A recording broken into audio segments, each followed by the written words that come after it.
Lord is Coming, a devotional by Ellen G. White. Cleansing of the Sanctuary, August 28th.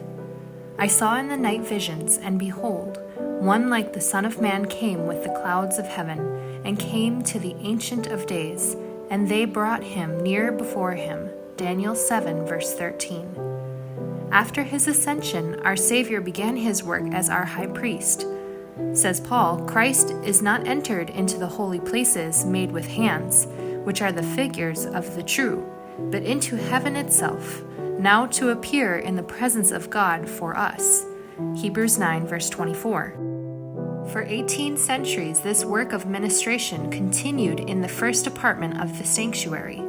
The blood of Christ pleaded in behalf of penitent believers, secured their pardon and acceptance with the Father, yet their sins still remained upon the books of record. As in the typical service, there was a work of atonement at the close of the year. So before Christ's work for the redemption of men is completed, there is a work of atonement for the removal of sin from the sanctuary. This is the service which began when the 2300 days ended. At that time, our high priest entered the most holy to perform the last division of his solemn work, to cleanse the sanctuary.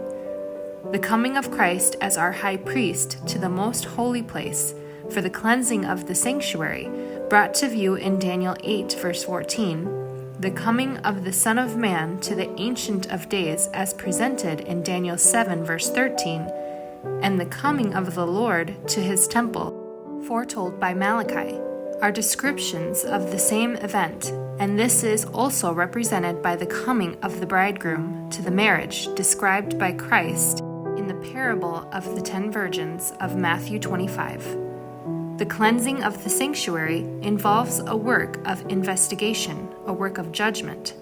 This work must be performed prior to the coming of Christ to redeem his people, for when he comes, his reward is with him to give to every man according to his works.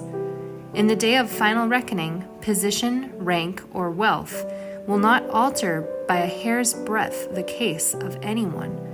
By the all-seeing God, men will be judged by what they are in purity, in nobility, in the love for Christ.